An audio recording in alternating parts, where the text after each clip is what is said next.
Greetings. My name is Louise Dente, and I welcome you to yet another edition of Cultural Caravan. On this edition is a special as we welcome Dr. Bernard Gassaway. He has served for decades in capacities such as teacher, principal, senior superintendent, as well as trainer of future leaders at certain institutions and currently at the College of St. Rose, as well as other educational institutions throughout the city. He is the author of several books on education, such as Reflections of an Urban High School Principal, Education Denied, Children Challenges Choices, Gassaway's Principles for Principals, and lastly, School Community Partnerships. Let's welcome Dr. Bernard Gassaway to Cultural Caravan. We started off talking about your foundation, what inspired you to become an educational leader. We talked about those in the past. We talked about the foundation of what is a principal, what is the key. So could you, for the purposes of our audience, just briefly define the role of a principal in the schools? Yeah, so the primary role of a principal, and I think too often we lose sight of this, is an instructional leader. You need to know how to teach and how to teach others how to teach. To be able to develop teachers, you need to know the science of education, content, curriculum, etc. You need to have deep knowledge about all of these areas, because you can't really improve education without being at the heart of it, which is in the classroom, is where the teachers meet the students and the students meet the teachers. So as a leader, I think it's front and center that we're instructional leaders, but we're also protectors. You know, we make sure that our children are safe. We make sure that the people who are taking care of our children are safe. So health and safety is critically important in terms of the role as a leader, but you're also a builder. You're a builder of partnerships. And that's both inside the school, working together with teachers, assistant principals, and other staff. I refer to everyone as teachers, but whether they be guidance counselors, school aides, paraprofessionals, the dietitian, the cafeteria workers, the custodian, all should be working lock and step on behalf of children. So that's the role of the principal, to be able to bring all these people together. But outside the school, to be what I refer to as a community leader. And that's a person who recognizes the importance of the community, knowing that educating a child is not just the responsibility of the school, but it's the responsibility of the parents, and it's responsibility of community stakeholders, which include everyone. I know that we had talked about the qualities of a leader, which you've mentioned, and some of them, again, you mentioned about being a visionary, being empathetic, caring, loving, as you mentioned, having a knowledge. And now you talked about having a knowledge of self, being an effective communicator, which certainly is something we'll talk about, being courageous, reflective, being able to make decisions, and having knowledge of content, and of course, strong pedagogy. When we talk about communication, and I say it's a capital C, and I say, when I think about my experience being in the educational field, working with leaders who were taking over some very challenged school communities that, coming in, whether they're new principals or even I've had people who are brand new, who were just trying to get themselves acclimated to the role of principal, as well as people who came from very established, well-oiled machine schools that now were asked to take those same skills to the challenge school. In some cases, they couldn't do it. Absolutely. Because they're two different realities. I knew one sister, she just retired, and after serving in a particular, she said, I'm ready to tell, because it was so much that had to be dealt with, that she found with all her other personal things that she had to deal with was a lot to handle. So that is the thing, but let's get to the heart of it, okay? I'm gonna give you a scenario, and I'm sure you dealt with many of these. Principal X is a new principal. Maybe he or she is just started, came out of the classroom, was a superstar, worked as an AP for a few years, but now is ready to take their own school to the helm. They are we're given a school in a challenged neighborhood, in a neighborhood that the children are predominantly African American, Latino, or other, and this particular person is not necessarily from the community, but has worked with children in the community, comes into the building. There's issues already brewing with parents not feeling comfortable with their child in the school, with children whose behavior is a little out of control in some cases, or considered not focused on education. So with staff that is, basically just don't feel motivated. So this person now has to deal with changing the culture of the school. Talk to us about how a person, a principal, school leader, good intentions, can go into a situation like that and start. What is one A to B in terms of starting to change the culture of a school? Yeah, it's funny because you sound you describing me. It's just because I've had that experience myself. So that's a great, I love it. No, it really does, whether other than the persuasion, because I've always been pretty much persuasion, but in certain cases I wasn't, or, in terms of to all the children that were in the building. But in terms of the principal stepping into something like that, I would say, and it's not necessarily my phrase, but I'll take it now. You have to move slowly in order to move fast. So take the moment to always reflect on your practice. And I'm talking about moment by moment, day to day. Be able to take in what it is that you are experiencing, right? So there's some technical things that a principal can do. But I'm saying this with the reality that I know initially you would be putting out a lot of fires. So on the one hand, you may be considered what's called a fireman, but in the other hand, you have to be a farmer. So you're doing both. You're working on parallel tracks. So you have to be patient with yourself. But if you are a white person moving into a Black community and educating them, the first thing I'll say to you is, again, look in the mirror and understand why it is that you're there. Why are you in this particular school? Is this where you want to be? Because if it's not where you want to be, then you should, for one, you shouldn't be there. But then also, how do you see the children in front of you? Do you see them as your own, or do you see them as someone to be pitied? Because if you look at them as if they're anything other than the beautiful souls that they are, irrespective of their nationality. In other words, if you bring your biases in, the societal biases in, then that's not going to work for you in that particular community, because it's not always going to be what you say. It's going to be those nuanced behaviors that the children will be the first to pick up on whether or not you care about them. So if you truly, genuinely care about the young people that you're serving, that's the first big step to moving the school forward. Then I would say to bring the different stakeholders, that including children, parents, teachers, into the rebuild of the school. In other words, people, and this was said to me by one of the people I interviewed during my dissertation, people will not destroy what they helped to build. So if you want to build a new culture in the school, then involve the people who are either part of the old culture or who looking to destroy what's going on now. So you want to bring, in other words, you want to create what's called buy-in. And the way you do that is you empower people to make decisions. And this is what leadership is all about. How do you take all these components and then empower other people and then trust these people then to come to the table with the right information? I always tell principals now when I work with principals, new principals, I said, you need to do what the business world, they call it a gap analysis. Start out with where you are. This is our current reality.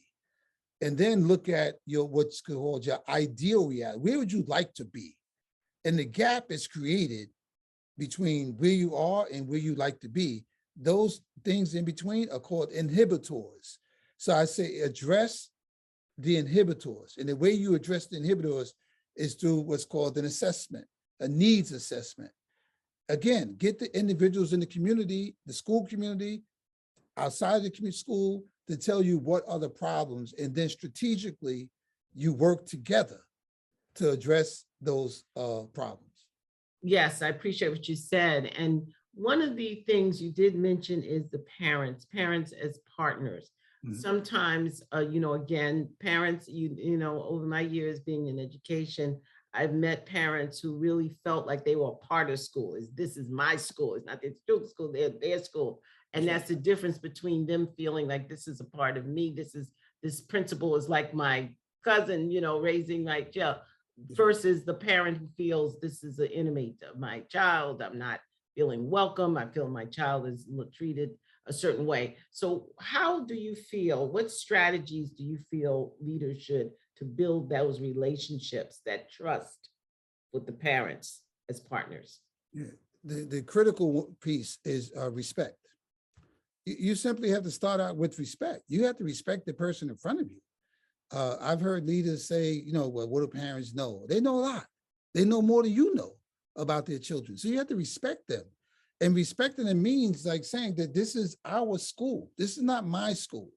I'm actually, and some people are more visitors than others, but I'm a custodian of the school right now, but this is really, you're the heart of the community. You're the fiber of the community. So this is really your school. Saying that and then practicing that are two different things. We call it espousal theory versus theory in action. You have to practice what you preach. So when you talk about parents as partners, you have to really bring them in and then share the power, the authority, the resources that you have in the school with the parents. Some parents, some leaders or some school people, when we talk to parents, we talk that school language, SLT or CEP and all these code words that come second nature to us as educators, SEL, parents say, what's that? I never heard of that. Frankly, many of us educators don't even know what it is, but we're throwing these acronyms about. We need to make it, like they said back in the days, make it plain, right? Keep it plain in terms of speak plain language so that you can communicate effectively. So communication, again, is critical, right? But really, how do you speak to people so that they understand what you're saying? But also, more importantly, how do you listen to them so that you can understand what they're saying? It's a reciprocal relationship when it comes to that. And as a leader, I'll tell you the thing that made me, I guess, effective when I worked with parents is that when I looked at parents, I would always see my mother in them. And then when I look at their child, I see myself in their child. And that made it very easy for me to then be the leader I was when it came to working with parents. I would doubt that you could find a handful of parents that would say that, well, Gassaway was disrespectful, he didn't value us. Yeah, it'd be hard pressed to find that. Mm. So mention, as you said, that relationship building on respect, trust is so critical. Now let's look at the child themselves. That's the object. The key thing is getting that child to move educationally, to change their behavior, to be committed. What are some of the strategies that you use to get the children motivated for success? Yeah, so I think that starts with, in terms of, and it's really the same level when you think about it. The same thing we do with the adults, we need to do with children, because adults are just older children. That's one way to look at it, right? And so I believe the best way to empower children is to teach them how to exercise their voice so that they can be heard. And the way they be heard, so you have to create those opportunities for them to be heard. There may be one-on-one meetings, there may be smaller group meetings, or assembly meetings school-wide, but also put them in front of these meetings to give them some authority, some power to be able to bring about topics that they're interested in. I've always found working with young people as my forte, because I felt comfortable being able to speak to young people. And sometimes young people, because of their age, they may come with you with a different language. So I want to understand their language. It's actually called the accommodation theory, right? In terms of what some of us call it code switching. And so I even do that now when I'm speaking to prospective school leaders. I'll speak to them and I'll say to them, I'm going to translate this for you. But I'm going to say it the way I feel it, just to keep it real. They say keep it 100. And I'll say that in class and they'll look at me like, what does he mean by 100? And then I'll break it down. But with young people, I said, what's going on? What's up with that? That's fire. Gassaway, that's corny. We're not saying fire anymore. We're saying this. So then so in other words, just engaging with them, being vulnerable around young people. And as an adult, if you make a mistake and you with young people, you need to be able to apologize. It's not a sign of weakness. It's Mhm. actually a sign of strength. So I Mhm. say, if you keep it real, if you're comfortable in your own skin, children will immediately pick up on that. Mhm. When I first started out as a teacher, I was what they call a screamer. I just said, quiet. I'm screaming quiet. And then one day I remember the class got quiet, and then I didn't know what to do. I said, so what do I do now? Because I didn't expect them Mhm. to get quiet, because that's all they were doing was talking, talking, talking. But it was Exactly. that day, and it wasn't the screaming that got them quiet. It was when I realized that it's not me against them, it's me among them. And once I figured that out, that we could work together Mhm. and share my personal side, some of my Mhm. personal stories, it made me more human to them.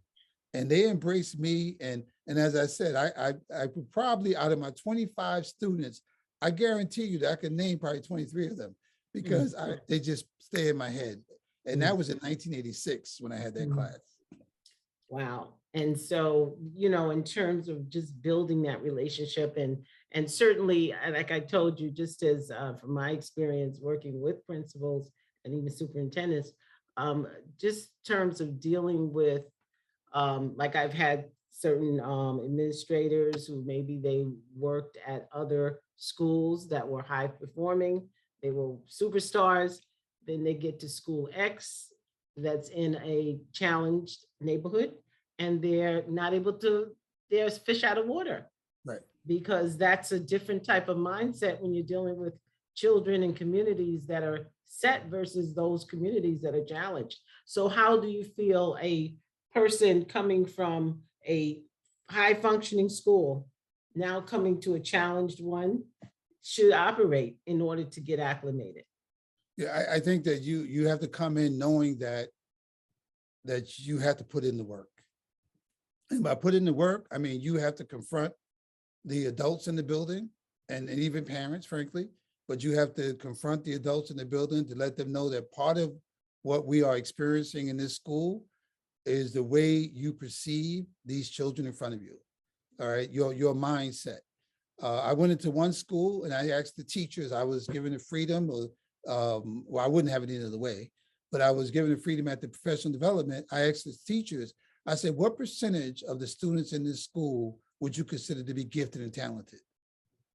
And their response was 5%.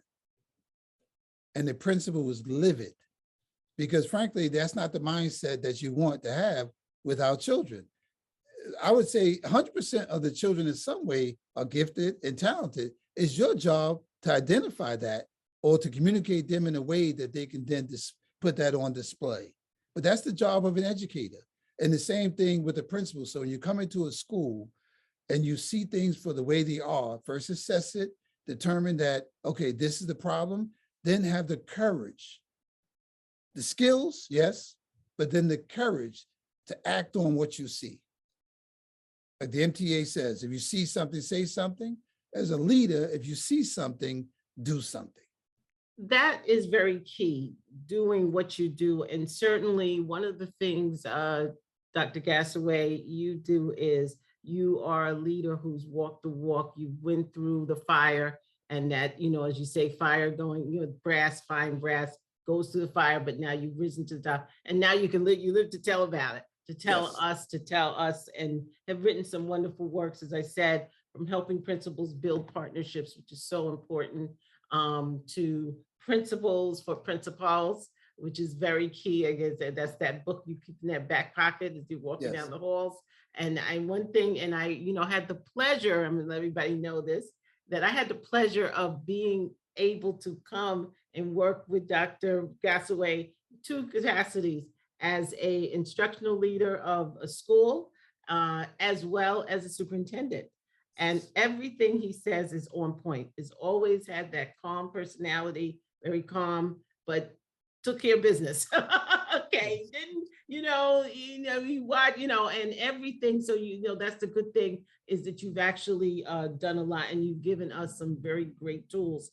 So one of the things is we talk to, and right now I want you to, for now, just envision that there is a new principal sitting in the audience who's going to have opening up a new school in the fall.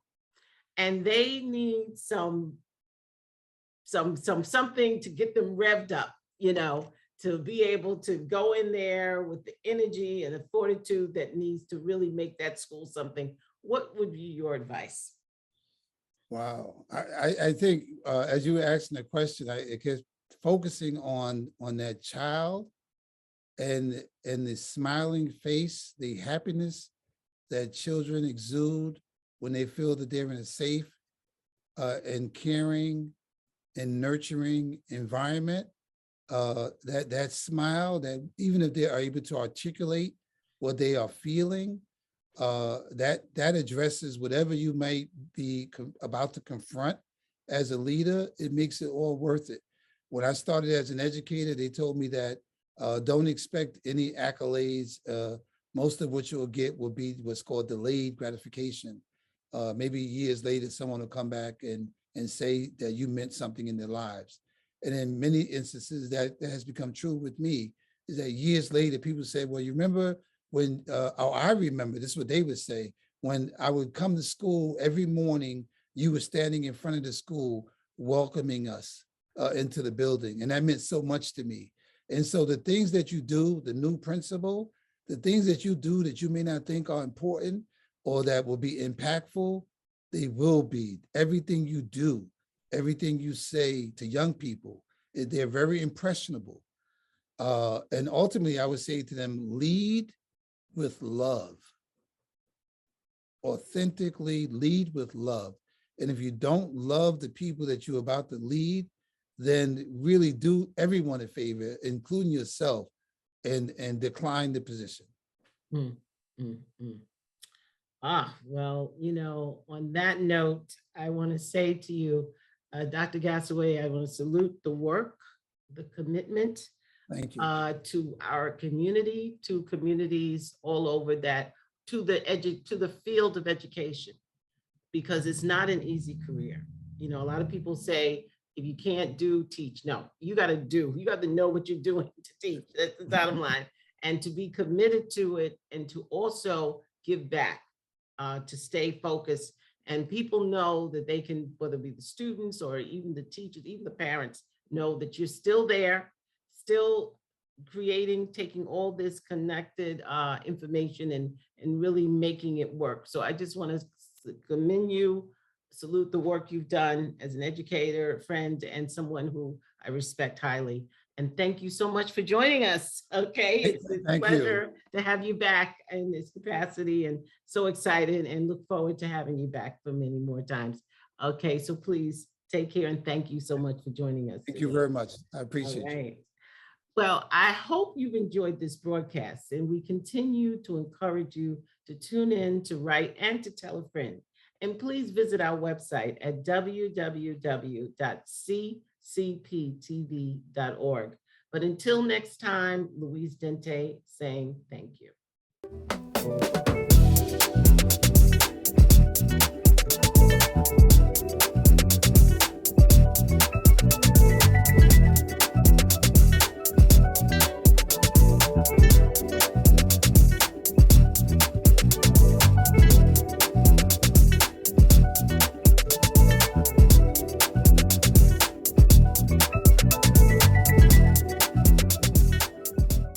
This broadcast of Cultural Caravan is paid for by Cultural Caravan Productions Incorporated.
If you would like to support these broadcasts, we encourage you to send contributions to P.O. Box 300851, Jamaica, New York 11430. Thank you.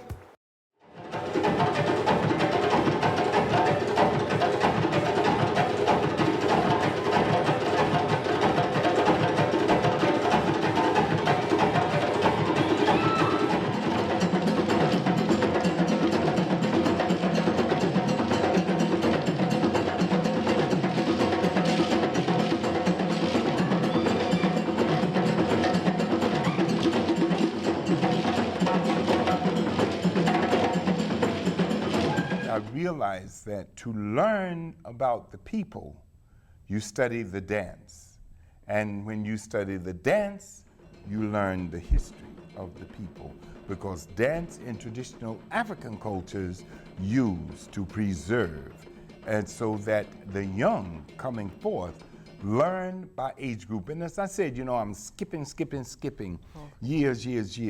In traditional African cultures, you learn by age group.